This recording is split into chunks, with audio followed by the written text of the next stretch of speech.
Bueno, me voy a quedar de este lado porque aquí está el micrófono. Entonces, ok, bueno, ahora sí, yo soy Azalia H. León, ya me conocen, fui coordinada por Sebastián Aceves y vamos a hablar un poquito de hipertensión.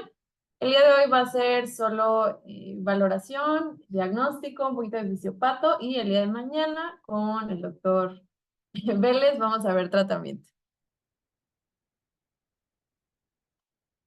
Ok, esto es lo que vamos a ver el día de hoy. Va a ser la introducción, algunas definiciones, la clasificación, que hay múltiples clasificaciones, fisiopato, etiología y el diagnóstico, ¿vale? Entonces, como introducción, pues la hipertensión se define como un síndrome de etiología múltiple con afección sistémica que, pues, como su nombre lo dice, se va a caracterizar por una elevación persistente de las cifras de la presión arterial, ¿ok? Entonces, aquí tenemos comenzamos con las disyuntivas. Las dos guías más importantes que usamos son las de la AJA y las de la Sociedad Europea de Cardiología. Entonces, pues cada una tiene diferentes criterios. La AJA nos dice que la hipertensión es una presión arterial sistólica mayor de 130 o diastólica mayor de 80, mientras que la Sociedad Europea nos habla de una sistólica mayor de 140 y una diastólica mayor de 90, ¿ok? Se describe que en México hay aproximadamente 30 millones de personas que padecen hipertensión arterial y en las encuestas realizadas por el ENA-SEM en 2021 fue la enfermedad más prevalente en personas mayores de 53 años, incluso encima de diabetes, con un 43.3% de prevalencia. O sea, es muchísimo. Y aproximadamente un 40% de las personas que se estiman de estos 30 millones que tienen hipertensión desconocen su diagnóstico y solo la mitad de las personas que se conocen con el diagnóstico alcanzan las metas tensionales deseadas. Entonces, pues en México tenemos un gran problema de hipertensión descontrolada, ¿no?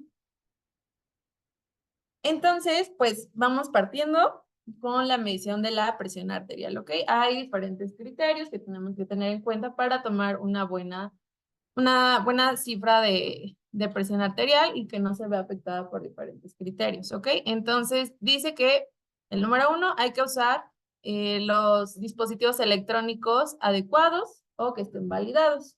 Podemos apoyarnos de las dos enlaces que tenemos arriba, que pues se dice que estos son como pues los métodos electrónicos validados, ¿no? La Sociedad Europea sí acepta el uso de los medidores de muñeca, mientras que la americana no. Y pues ya, si tienen duda de si su dispositivo es validado, pueden meterse a estos links y ya ver si sí o no. Número 2, pues se dice que el paciente debe estar en un ambiente pues tranquilo, con una temperatura agradable, que no haya fumado, tomado cafeína o fármacos o realizado pues algún tipo de actividad física en los últimos 30 minutos, bueno, previos a la toma de la presión, que esté sentado o relajado por al menos 3 a 5 minutos, que no hable durante la toma de la presión arterial. Debe estar bien recargada la espalda en la silla, debe tener ambos pies sobre el suelo y pues el brazo de la toma de la muestra es el que debe estar pues recargado sobre la mesa, ¿vale? Se dice que una buena medición de las tensiones arteriales van a ser la toma de tres tomas, vaya, diferenciadas por al menos un minuto, eso en el consultorio. Y ya a partir de ahí podemos usar el promedio de estas 3 tomas, ¿ok? O en casita se toman dos cifras tensionales, igual separadas por un minuto, y usamos el promedio de esas 2 tomas, ¿ok? Ahora, igual sobre definiciones, las diferencias que tenemos entre la Sociedad Americana de Cardiología y la europea. Nos habla que la hipertensión, la AJA, que se define como una presión ya sea sistólica mayor de 130 o diastólica mayor de 80, mientras que, como ya dijimos, la europea mayor de 140-90, ¿ok? También se define una presión normal en la guía americana como mayor de 120-80 y elevada mayor de entre 120 y 129 a menos de 80 milímetros de mercurio. Mientras que la europea nos dice la óptima, la ideal, sería menor a 120-80, una normal es de 120 a 129, de sistólica y diastólica de 80 a 84, y normal alta como 130 a 139 y diastólica de 85 a 89. Esos son como los rangos normales y normales altos. Cuando ya hablamos de hipertensión, como dijimos, mayor de 130 para la sociedad americana, y la va a distinguir en 2 grados. Grado 1, entre 130 y 139 sistólica y de 80 a 89 de diastólica, y grado 2, mayor a 140-90. ¿Ok? Mientras que la Asociación Europea nos agrega un grado 3, que va a ser mayor de 180 sobre 110 de diastólica. ¿Ok? Y bueno, ya mañana vamos a hablar de metas de tratamiento, pero también hay diferencias, ¿no? La Sociedad Americana nos define que para todos, no importa grupo etario, las metas de control van a ser menores a 130-80, mientras que en la Sociedad Europea, pues ya nos la divide por grupos etarios, ¿ok? Esto va a ser importante pues para tener un control individualizado. Y aquí en México, nuestras guías de práctica clínica se basan en las guías europeas, ¿vale? Entonces, nuestras cifras que vamos a usar aquí van a ser las del lado derecho. ¿Ok? Y bueno, igual tenemos otra vez la misma tabla de la guía de la AJA, y abajito tenemos una que se describe en la Sociedad Europea. Me gusta esta porque aparte nos habla un poquito del riesgo cardiovascular. ¿Qué es el riesgo cardiovascular? Que hay algún tipo de desenlace a 10 años, ya sea algún infarto, algún EBC isquémico, hemorrágico o enfermedad renal. ¿Ok? Entonces, aquí tenemos que, aquí se divide en el eje horizontal en las cifras tensionales, ¿no? Las que hablamos previamente, grado 1, grado 2, grado 3, y de arriba abajo sí tiene presión, sí tiene factores de riesgo, ¿ok? Entonces ya jugamos así con las cifras tensionales que tiene nuestro paciente, con los factores de riesgo que tiene, y nos va a calcular el riesgo de un desenlace cardiovascular. ¿Cuáles son estos factores de riesgo que tenemos que tener en cuenta en nuestro paciente? Pues van desde el sexo, hombres tienen mayor riesgo que mujeres, la edad, si hay presencia de tabaquismo, si hay comorbilidades, como una hipertensión resistente, que hay apnea del sueño, EPOC, que haya hígado graso, y otros, ¿no? Los que ya conocemos, obesidad, sobrepeso, que haya una historia familiar de hipertensión precoz, que se describe como, o sea, que en la familia se haya presentado en menores de 35 años, o que haya habido un evento cardiovascular familiar prematuro, que en hombres sea antes de los 55 años o en mujeres antes de los 65. Perdón, ahí me equivoqué con encima. Que haya diabetes o frecuencias cardíacas mayores de 80. Entonces, estos son como los factores de riesgo, ¿no? Entonces, aquí nos divide en la etapa 1, si no tiene ningún factor de riesgo, pues ya vamos en esa parte. De 1 a 2 o más de 3 factores de riesgo, ya empezamos en la tercera línea con los moderados, ¿no? Y ya los vamos dividiendo según el grado de cifras tensionales que haya. Ahora, si vemos en la etapa 2, ya el que dice HMOD, se refiere a que ya hay un daño orgánico producido por la hipertensión, ¿ok? Entonces, la etapa 2, sin importar las cifras tensionales, ya es cuando hay algún daño orgánico, cuando hay presencia de diabetes o cuando hay enfermedad renal crónica estadio 3, ¿ok? Y ya hablamos de una etapa 3 de hipertensión, cuando tenemos ya un evento cardiovascular definido, los mismos que ya dijimos, que ya haya algún infarto, que ya haya algún stroke, o que haya una enfermedad renal crónica mayor o igual a un estadio 4, ¿ok? Y eso ya nos habla de un riesgo muy alto de un desenlace cardiovascular. Entonces, lo que ya dijimos, ¿no? De la etapa 3, por ejemplo, que ya hay un daño orgánico, ¿cuáles son estos? Pues que haya hipertensión, que haya hipertrofia del ventrículo izquierdo por electrocardiograma. Ambas guías la definen por Sokolov o por Cornell, mayor de 28 para Cornell y mayor de 35 para Sokolov, no usan Peguero. O también una hipertrofia del ventrículo izquierdo por ecografía. Que haya microalbuminuria, enfermedad renal crónica estadio 3 o retinopatía avanzada. Estos ya son daños de órgano diana. Esto ya nos está hablando que la hipertensión está generando un daño, ¿ok? ¿Y cuáles son los desenlaces de los que estamos hablando? ¿Qué es lo que nos puede producir la hipertensión? Pues enfermedad cerebrovascular, que haya algún EBC isquémico o hemorrágico, que haya, que haya enfermedad coronaria, desde un infarto, una angina, o que haya requerido revascularización coronaria, que haya placa ateromatosa ya diagnosticada por imagen y que nos esté causando esta inestabilidad hemodinámica, que haya enfermedad arterial periférica, FA, que ya haya una albuminuria como tal descrita, mayor de 300 miligramos en 24 horas, o enfermedad renal crónica estadio 4 o 5, ¿vale? Ahora, ¿cómo la vamos a clasificar? Hay muchos tipos de clasificaciones. Hola, Ya hablamos de los perdón. primeros. Bueno, ¿Sí? ¿puedo hacer un comentario? Sí. Ah, bien. Eh, Ahorita, bien que hablaron de la escala Score 2 y Score 2 Up, hay algo importante que también quiero mencionar de esa. Esas escalas, nada más recordar, son validadas principalmente en población europea, que fueron estudios en ciertas regiones de Europa. Claro, lo traspolamos aquí a México porque no tenemos otra cosa, ¿no? Pero sí son una buena herramienta, pero no olvidar ese aspecto, que esas escalas de Score 2 y Score 2 Up, que es la de para ancianos mayores a 65 años, pues eso nada más tener en cuenta que son en población en ciertas regiones de Europa, pero lo traspolamos aquí en México porque es la única herramienta que tenemos, ¿no? Nada más ese comentario. Ok, sí, gracias. Sí, de hecho lo tomo al final un poquito otra vez sobre la valoración del riesgo cardiovascular, justamente como nos comenta el doctor, que las escalas de SCORE, SCORE 2 o SCORE OP, nos hablan, bueno, fueron validadas en población europea, ¿no? Entonces, ¿qué tanto las podemos aplicar acá? Acá, pues podremos usar un poquito las americanas, Framingham, otras, pero la que podemos usar también es Global Risk, ¿no? Entonces, lo platicamos al final. Gracias, Vale. doctor. Ok, entonces las clasificaciones, pues hay varias, ¿no? Desde etiologías, circunstanciales y demás.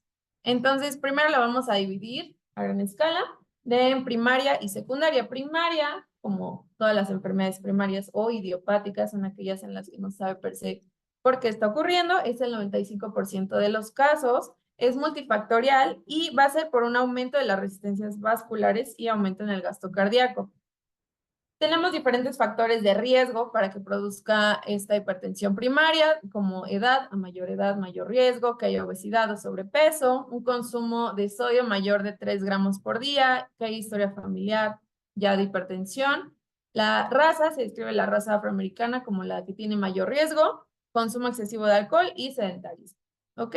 Mientras que secundaria, pues va a ser aquella que es provocada por otra enfermedad. Aquí es donde se hace énfasis en pues que nosotros diagnostiquemos a tiempo si hay otra enfermedad que es la que nos está causando la hipertensión. Vamos a sospechar una hipertensión secundaria, sobre todo en pacientes jóvenes, ¿no? Porque no es lo más normal, entre comillas, y vamos a buscar una causa identificable. Aquí las podemos dividir en renales, ¿no? Aquellas que se describen del parénquima renal, aquellas que son de enfermedad renovascular, como, bueno, provocada por arteriosclerosis, endocrinas, que puede ser hiperaldosteronismo primario, que es la más frecuente de las endocrinas y de las secundarias en general, que haya síndrome de Cushing, feocromocitoma, enfermedades de la tiroides, y también hay otras como apnea del sueño, coartación de la aorta, o incluso se describe el consumo de fármacos, ¿no? Si vemos algún paciente joven que tiene hipertensión, pues hay que indagar un poquito en los fármacos que él toma, desde anticonceptivos orales, AINES, sobre todo se describen bueno, los coxips, también la eritropoyetina y ciclosporina, ¿vale? También tenemos otras clasificaciones, puede ser sistólica aislada, que es elevación solamente de la presión sistólica y la diastólica está en rasgos normales. Puede ser de mayor a 140 según las 10 europeas o americanas mayor a 130. Es más frecuente en adultos y es multifactorial. En cambio, la diastólica aislada, como siempre lo dice, solo elevación de la presión diastólica, se asocia más en adultos jóvenes y pues se asocia a una mayor actividad simpática. Y la sistólica diastólica, que es de la que estamos hablando, ¿no? Tenemos, como ya dijimos, cuando se considera una presión controlada, cuando ya en un paciente diagnosticado con hipertensión y que toma tratamiento farmacológico o con medidas también higiénico-dietéticas, que tenga una presión menor a 140/90. Y cuando se va a llamar una presión arterial resistente, Cuando ya esté el paciente tomando 3 tipos diferentes de antihipertensivos, el cual uno de ellos sea un diurético usado a dosis adecuadas y aún así no alcanzamos control de las cifras tensionales, ¿ok? De la europea. No, hay dos definiciones, ¿no? La que utilizamos, la que más está fuerte es la de JNS7, que precisamente es esa. Y ya luego pues hay una de la AJA, pero la de la AJA en realidad es del 2018 y la de la AJA, a diferencia de esta, te ponía que el paciente tenía que tomar 4 fármacos y incluía el diurético. Y pues hipertensión arterial, vas a hablar más adelante. No, En ya no esa andamos forma más que en pues eso. es la definición más actualizada, pero también está la otra que se menciona que de hecho todavía se sigue utilizando en muchos lugares de Estados Unidos porque ellos tienen un conflicto con el uso de diuréticos. Y pues hipertensión arterial resistente, a diferencia de la otra fisiopatología, no se sabe, parece que está asociado a que hay una disminución, una supresión de los niveles de renina y siempre los factores de riesgo más importantes para una hipertensión arterial resistente son factores de riesgo cardiovascular. Ok. O sea, los mismos que mencionamos anteriormente, la edad avanzada, el hecho de ser obeso, el hecho de ser diabético. Y todavía sí se está tomando con más importancia la hipertensión arterial resistente porque hay una revisión que se llama del año pasado que comentó que en Estados Unidos tenía una prevalencia casi del 30% en la población que se estudió, un estudio de más de 5.000 pacientes. Ok. Entonces, la de AJA 2017 dice 4 fármacos. De edad de 2008 es como un consenso. Dice no la Ok. Ok, ok. Muy bien. Bueno, gracias. Ya sabemos. Sí, es esta, ¿no? La de los 3 fármacos. Exactamente. Y también tenemos una llamada circunstancial, que ya hemos escuchado, la llamada hipertensión de bata blanca, que se describe que pues, son pacientes que en el consultorio tienen cifras tensionales altas, pero pues, casualmente en casita ellos dicen, no, pero en casa yo salgo bien, ¿no? Pero ahí, en eso hay algo súper importante. Porque, o sea, llega el paciente y por definición es hipertensión de bata blanca si tiene 140, 90. Pero ahí justo hay la legislatura menciona que en las primeras 24 horas, después de que él salga de su casa, tiene que estar normal esa presión para considerar que se puede bata blanca, pero tiene que ser justo en las primeras 24 horas. En las primeras 24 horas y tiene que describirse como grado 1. Ajá. Exactamente. Y enmascarada, en cambio, va a ser al revés, cuando en el consultorio sale normal, pero el paciente nos reporta que en otros lados, en otros consultorios o en su casa, sale alto. ¿Ok? Ahorita vamos a indagar un poquito más en eso. Y pues la guía de práctica clínica, que usamos nosotros aquí, pues nos describe exactamente las mismas clasificaciones, ¿no? Ahora, vamos a hablar un poquito de fisiopatología. La Hola, tensión... perdón, perdón. Ay, ¿sí? También quisiera comentar otra que tal vez no mencionan en las guías, la hipertensión nocturna. Algo que está demostrado que también tiene implicación en el organismo y puede causar daño al órgano blanco. Y es algo que nosotros le decimos durmiendo con el enemigo, que los pacientes ni se enteran, ni se dan cuenta, dicen, estoy bien en el consultorio, en casa, todo el tiempo. Es por eso que en muchas ocasiones nosotros ocupamos el mapeo que es para medir la presión 24 horas, y ahí es donde diagnosticamos, identificamos la hipertensión nocturna de estos pacientes, que también tiene implicaciones cardiovasculares. Nada más para tener en cuenta esa como clasificación que no está dentro de las guías, pero que existe. Sí, igual ahorita vamos a hablar un poquito más de mapa y de la hipertensión nocturna justamente, pero a pesar de que sí se describe como que tiene un mayor riesgo cardiovascular, bueno, según yo leí, aún no está definido como qué clase de desenlaces pues puede tener o el tratamiento incluso, ¿no? Así es. Bueno, ahí está, y negamos un poquito más. Ok, ajá, entonces la presión arterial la vamos a definir como, bueno, la fórmula la describe como el gasto cardíaco por las resistencias vasculares periféricas. Entonces aquí podemos hablar un poquito de 2 leyes, hablamos un poquito de física, ley de Ohm, que nos describe que la resistencia que hay dentro del vaso es directamente proporcional al flujo, ¿no? Que sería en este caso la sangre. Y el flujo va a ser inversamente proporcional a las presiones. Hay que recordar que estamos hablando de un circuito cerrado, ¿no? Y en cambio, la ley de Poiseuille nos habla que hay tres variantes, por así decirlo, que es la presión, hay que tener en cuenta las dimensiones del tubo, el tubo en este caso es las arterias, y la viscosidad del fluido, que en este caso va a ser la sangre, ¿ok? Entonces, las resistencias, lo que nos dice la ley de Poiseuille es que las resistencias arteriales, que es nuestro tubo, son inversamente proporcionales al radio del vaso, ¿ok? Entonces, esto nos va a hablar por ejemplo, la vasoconstricción, ¿no? Y cómo van a ir los fluidos. Entonces, por ejemplo, el flujo va a ser directamente proporcional a la diferencia de presiones e inversamente proporcional al flujo, a la longitud del tubo, ¿ok? Y bueno, se describe que hay muchísimos mecanismos que influyen en la regulación de la presión arterial, ¿ok? Entonces, vamos a, bueno, desde genética, epigenética, ¿por qué algunas personas con ciertos tipos de factores de riesgo sí generan presión arterial y otros no? Pues ahí es donde está la implicación epigenética, pues los factores ambientales, aquí interviene el sistema nervioso central, el renal, el hormonal incluso, ¿no? Entonces, todos estos mecanismos en teoría deberían estar en homeostasis y tener un adecuado control de la presión arterial, ¿vale?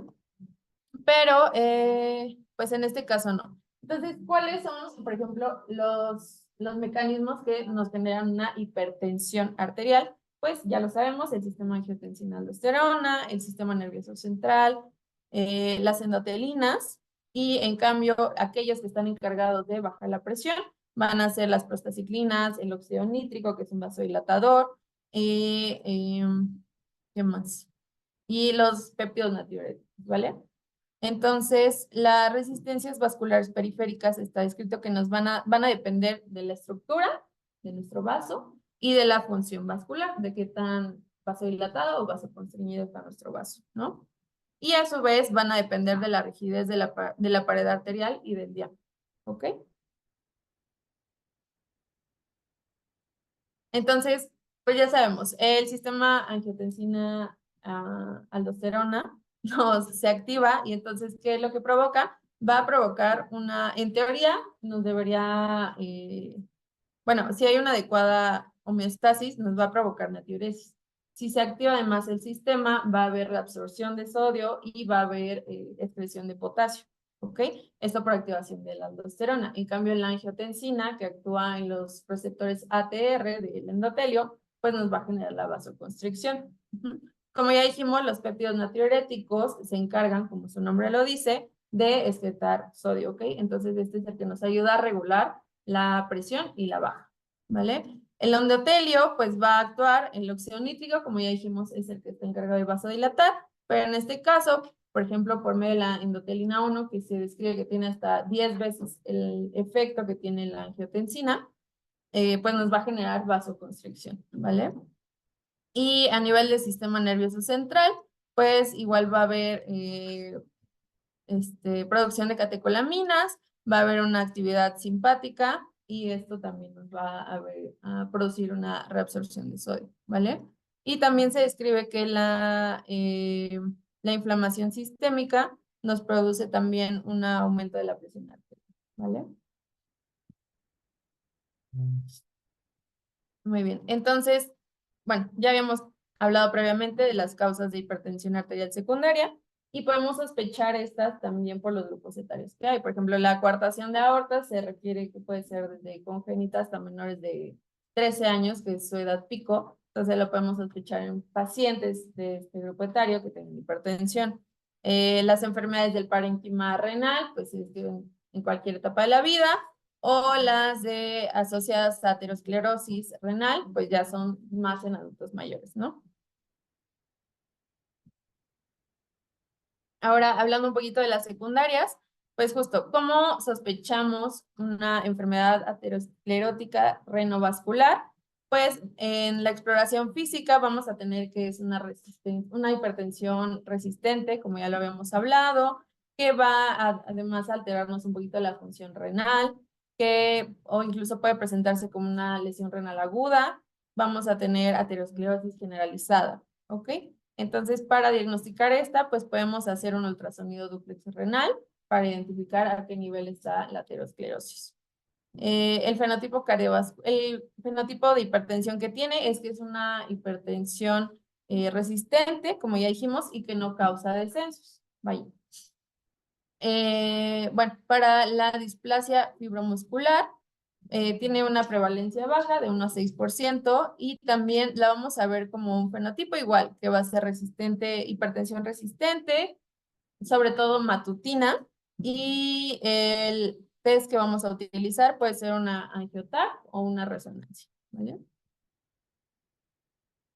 El hiperaldosteronismo primario, pues obviamente va a haber una producción excesiva de aldosterona, entonces es una clínica muy florida, por así decirlo. Vamos a tener hipocalemia, podemos tener fibrilación auricular, también se van a describir presiones resistentes, puede ser de grado 2 o 3. Y bueno, también vamos a diagnosticarla, sobre todo con un monitoreo ambulatorio de la presión. Ahí te vamos a valorar un poquito eso. Y bueno, el tratamiento en este caso, pues sería una adrenalectomía, ¿vale? Y también, pues hay que tener en cuenta los feocromocitomas, parangangliomas y síndrome de Cushing, ¿ok? Entonces, ¿cuándo vamos a sospechar síndrome de Cushing en nuestro paciente? Pues si tiene presión arterial alta, si tiene las estrías, ya tenemos las fases, pues, características.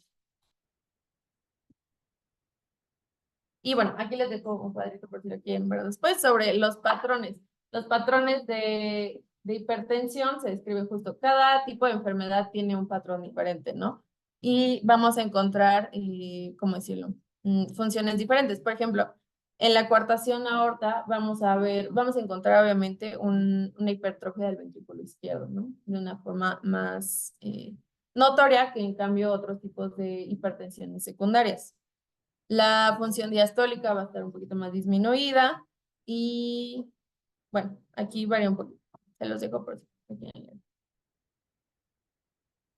Ok, y entonces vamos a hablar un poquito del diagnóstico, ¿ok? El diagnóstico tiene el objetivo de tener un pronto tratamiento, de identificar las causas secundarias para tener el tratamiento, si no, no se va a quitar la hipertensión, y de además evitar la afección a los órganos diana. Entonces, los pacientes con tensión arterial normal los vamos a evaluar anualmente. Si tienen una presión mayor a 120, entre 120 y 129, la vamos a medir semestralmente, ¿ok?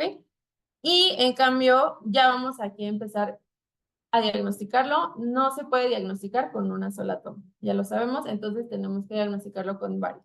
La Sociedad Europea nos dice que debemos de al menos diagnosticarla con 2 a 3 visitas más, 2 o 3 tomas más, que sean mayores a 140 o mayores a 90 de diastólica.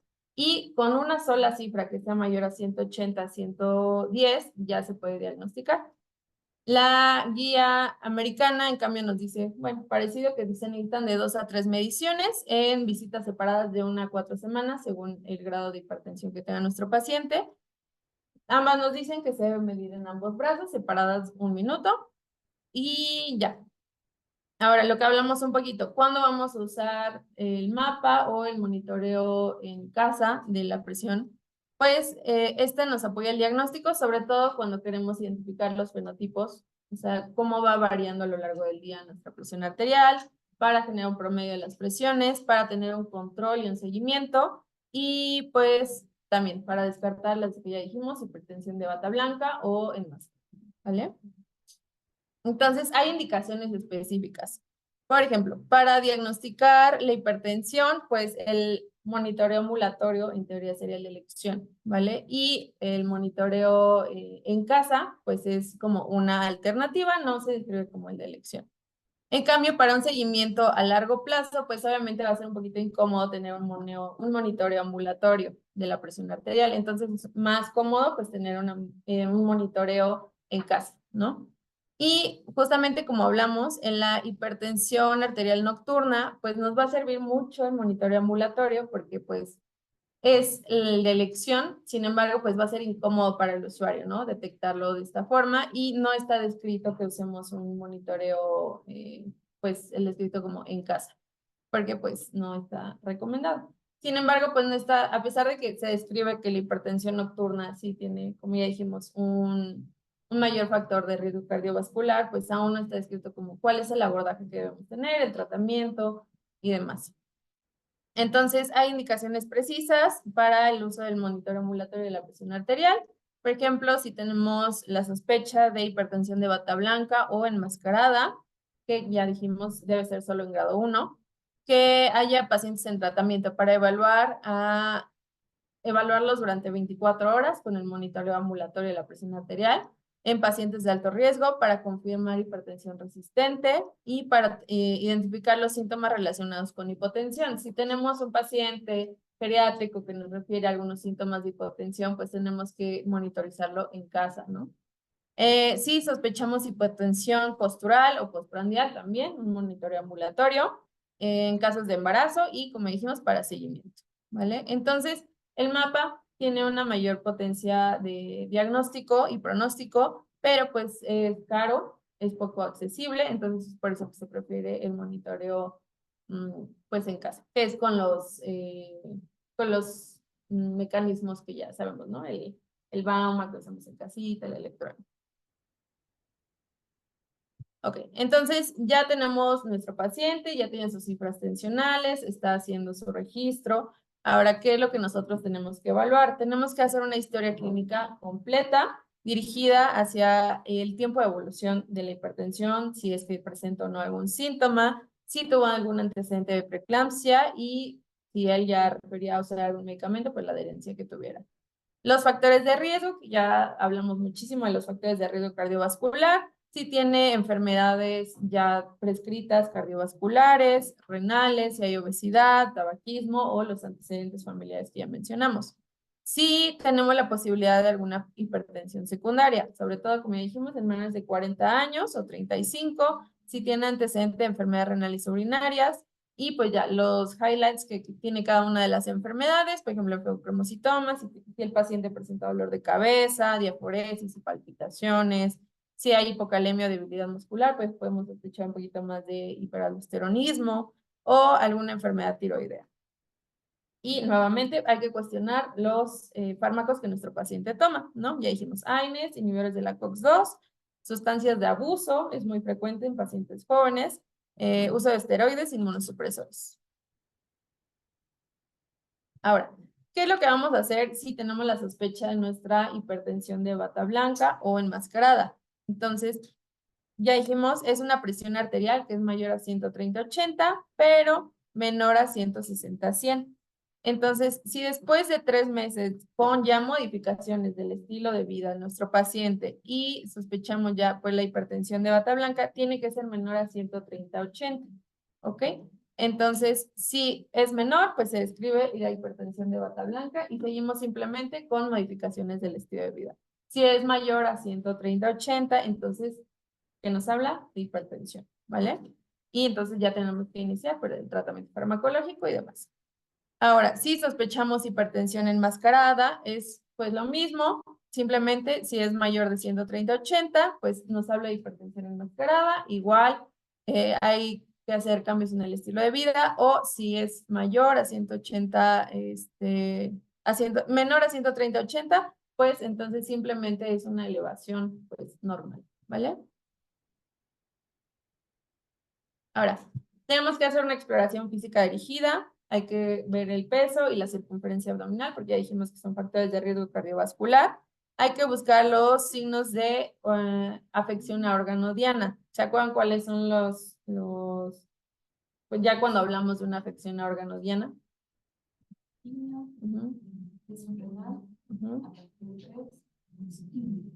Hipertrofia del izquierdo.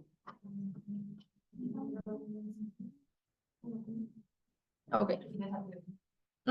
Entonces, justamente, vamos a ver, vamos a hacer una exploración neurológica, vamos a hacer un fondo de ojo para ver si ya hay datos de retinopatía, vamos a auscultar el corazón, carótidas y calcular un índice braquial. Y nuevamente vemos si sospechamos alguna hipertensión secundaria, pues hay que ir con la exploración dirigida, ¿no? Pues para feocromocitoma, buscar manchas café con leche, en enfermedad poliquística renal, que haya un alargamiento, síndrome de Cushing, lo que ya dijimos, que hay estrías, las facies. En el SAO, si nuestro paciente sospechamos que tenga SAO, pues podemos medirle el grosor, el diámetro del cuello, que se describe que sea mayor de 40. Y ya, entonces ir con la exploración dirigida si tenemos sospecha de una hipertensión secundaria. ¿Qué estudios de laboratorio y gabinete vamos a hacer? Nuestro electrocardiograma de 12 derivaciones, como dijimos, para identificar si hay crecimiento del ventrículo izquierdo y valorar también si hay alguna arritmia. Vamos a hacer nuestros estudios genéricos, biometría hemática. Es importante para el riesgo cardiovascular calcularlo, medir colesterol, lípidos, nuestra tasa de filtro glomerular para estadificar, ya si hay alguna lesión renal y pruebas de función hepática. Ahora, para ya evaluar si sospechamos un daño a órgano blanco, pues ya dijimos, nuestra fundoscopía, nuestro fondo de ojo, nuestro ecocardiograma ya nos puede ayudar para definir si hay una disfunción, si hay una hipertrofia del ventrículo izquierdo o una dilatación de las aurículas. Podemos usar una TAC o una resonancia si sospechamos que hay daño cerebral, el índice tobillo-brazo si sospechamos enfermedad arterial, o un ultrasonido carotídeo, ¿vale? Para buscar placas ateromatosas. Y el cociente albúmina-creatinina que nos va a ayudar para estadificar la enfermedad renal en dado caso.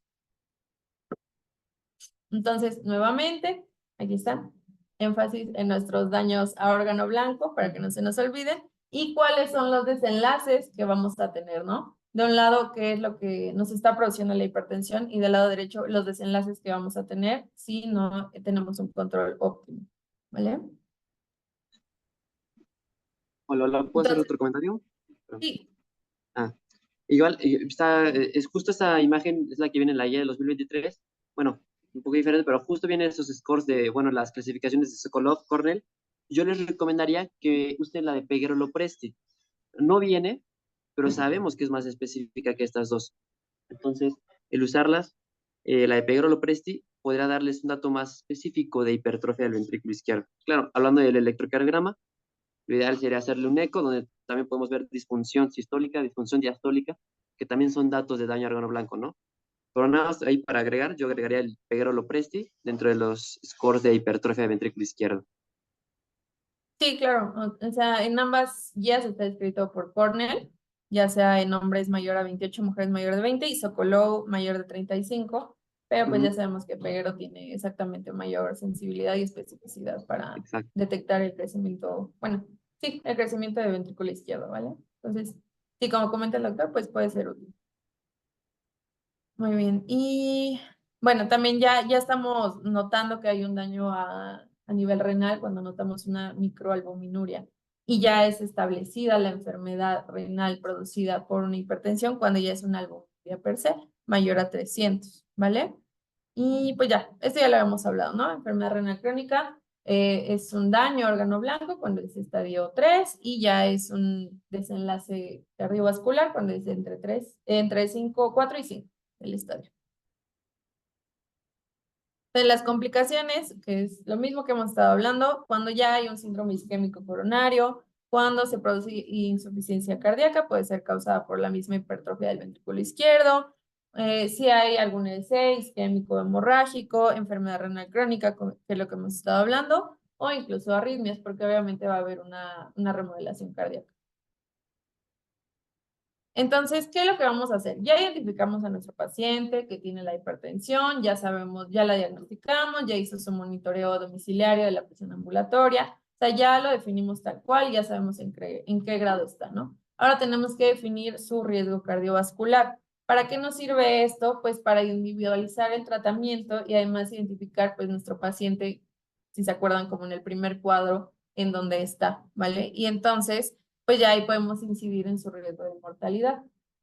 Como ya dijimos, debemos de evitar ciertos desenlaces, ¿no? El ictus, la hipertrofia y demás. Entonces, vamos a diagnosticar esto con nuestras diferentes escalas. Es lo que comentó el doctor al inicio. Las guías europeas usan Score 2, Score PO, que nos habla del riesgo cardiovascular, de que hay alguno de estos desenlaces a 10 años, ¿ok? Pero estas están validadas en Europa, en las guías europeas. Incluso la guía europea te dice, esta está validada aquí. Nosotros no usamos Framingham ni ASBD. Podríamos nosotros usar esas, ya que pues son son scores americanos, estamos un poquito más cerca, son sociedades un poquito similares, pero también podemos usar el Global Risk. El Global Risk está validado en 182 países, lo pueden buscar, hay casi pues, todos los países y uno de esos es México, ¿vale? Entonces nos permite individualizarlo bastante bien. Y otros, el Q-Risk, la verdad tiene una especificidad y sensibilidad muy bajita, entonces... bueno. ¿Ok? Y ya, entonces al final del día, pues estas estadificaciones nos permiten ver pues qué tanta probabilidad tenemos de un mal desenlace en nuestro paciente a 10 años, ¿vale? Y si hay que apretar un poquito más el tratamiento, o si no, pues sí está bien con el que tenemos hasta ahorita. Y bueno, este es otra vez, ¿no? El score, cómo lo divide, ¿no? Según nuestros factores de riesgo. Por ejemplo, bajo riesgo, personas que solo tienen menos de 1% de un desenlace a 10 años, en comparación con un riesgo muy alto, que es un mayor de 10% de desenlace cardiovascular a 10 años, ¿vale? Y ya, no sé qué más quiera comentar, doctor. Hasta aquí llega la primera parte. Sí, mañana vamos a ver el tratamiento. Excelente. Este cuadrito me encanta, este de SCORE. No solo para ver el riesgo cardiovascular, también te ayuda a determinar un parteaguas para iniciar tratamiento para ¿cómo se llama? Hipolipemiantes en pacientes, pero bueno, ese es otro tema. Aquí en hipertensión es un tema muy bonito, nos encanta, bueno, a mí como cardiólogo me encanta, y, y algo que me importa mucho hablando de intervencionismo es el factor que conlleva para cardiopatía isquémica demasiado y principal causa de fibrilación auricular, ¿no? También. Entonces, me gustó todo esto, la clasificación. Nosotros nos basamos más en las europeas, como bien dijiste, en México también las de práctica clínica se basan más en las europeas.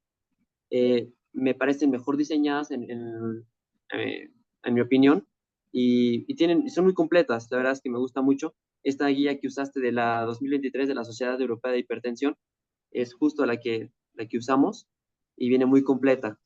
La clasificación y todo esto. La verdad es que me gustó cómo lo abordaste. Y está muy bien todo lo que mencionaste, creo que muy completo. Ya van a salir las guías del 2024 al parecer. Muy bien. Bueno, no sé si alguien tenía alguna duda.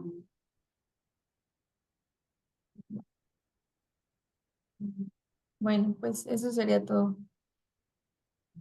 Vale, muchas gracias. Ok, bueno, nos comentan aquí que nos vemos mañana, doctor. Claro que sí, claro que sí. Bueno, pues muchas gracias. Vale, hasta luego. Hasta luego.